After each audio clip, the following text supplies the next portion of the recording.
Normally, I'm out in the streets as a community organizer, listening to counter-protests or oftentimes listening to disagreements, and even more so, even oftentimes, unity chants.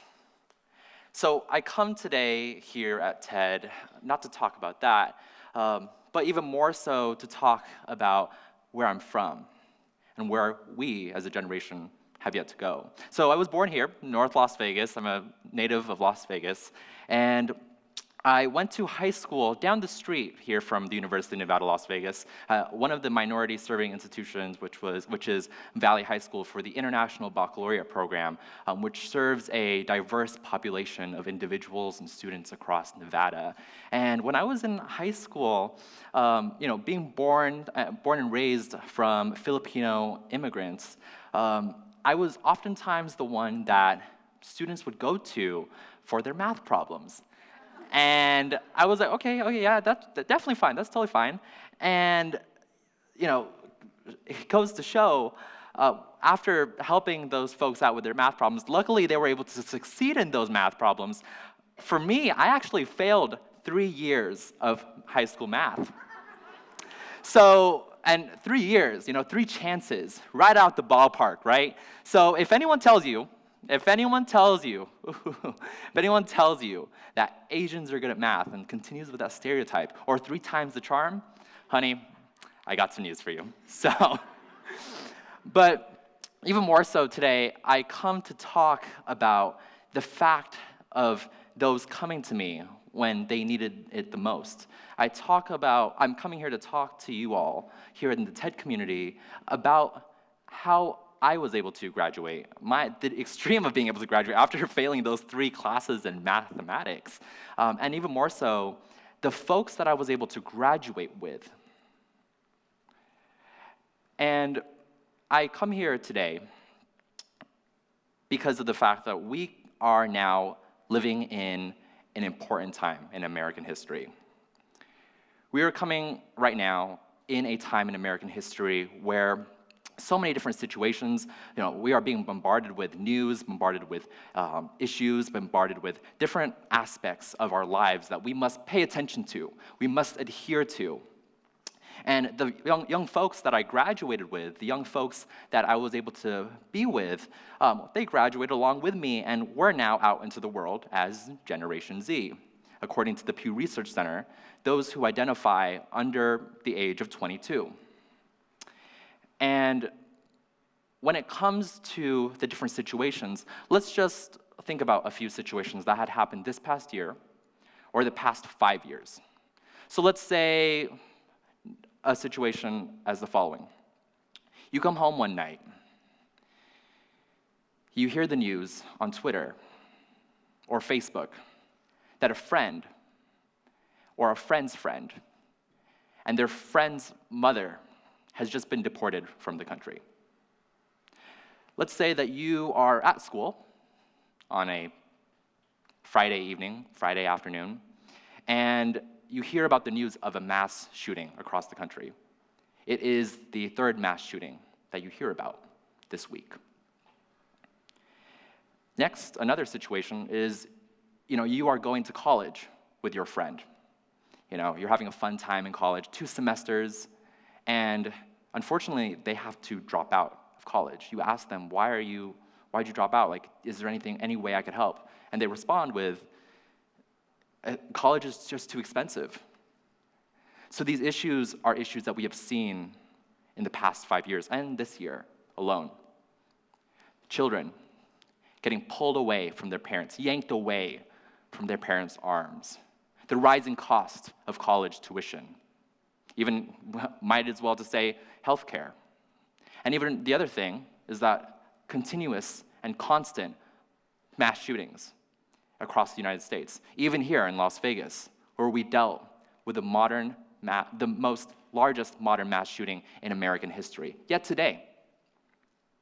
So with these situations, I come to you with the proposition. Generation Z, again, according to the Pew Research Center, identifying underneath 22 years and younger, doesn't have any recollection of 9/11. We were able to live through 9/11, but we don't remember the fear and the terror that happened on that day, unlike the generations older than us. According to the Pew Research Center, Generation Zers even being more urgent with the constant ebb and flows of social media, of the news, constantly get information again and again and again and again and again. So with those two facts, I might even propose to the fact that we are living in an extreme time. We've seen extreme times multiple times in our past history. But we're now also seeing that Generation Zers, the Generation Z folks and the Generation Z students and the peers that I graduated with, are living in an extreme time. For me, having to figure out if I'm sitting in a theater, where do I have to exit just in case another mass shooting happens? For me, having to make sure that my friends are accounted for and making sure that they have the appropriate resources and scholarships to make sure that they remain in college and get that college degree. Making sure that I'm continuously fighting for those not privileged enough to be able to have citizenship here in this country. So I propose to you, I give the proposition that Generation Z, living in this extreme and being in this extreme, needs to activate and motivate or do something in this extreme, right? We've been seeing it in the news. Generation Zers, young folks mobilizing and actually doing something in the extreme. And that also adds to the question of how. How are we going to help Generation Z, the next generation that will change America, the next generation that will bring America forward?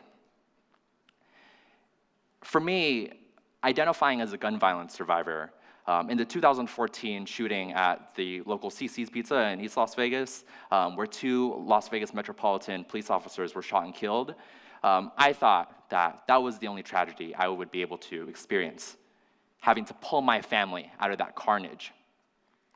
But then again, it happened again. Last year, at the Route 91 Harvest Music Festival, I thought that when it comes to this specific issue, Generation Zers are taking to Twitter, taking to Facebook, taking to social activism. We see it in the news, that they're trying to get involved and motivated. So with that proposition of Generation Z being in the extreme, what can we do to assist Generation Z? This generation that everyone almost forgets about. The generation that's happening after millennials, that's not even being talked about yet, that's not even relevant yet. I like to quote my favorite songwriter and singer, a wonderful poet, Generation Zer, Shawn Mendes, and the great philosopher on Twitter, @TheGreatKhaled. You can't take my youth away. The soul of mine will never break. As long as I wake up today, you can't take my youth away. And I think about that moment. I think about that lyric a lot when having to organize the community, when having to bring diverse folks together in the community. I think about that lyric because oftentimes we need good mentorship, we need new guidance, we need good solidarity. Not only this, we need good allyship, we need good support, and lastly, we need good constructive feedback. This is the Generation Z that America is trying to forget about.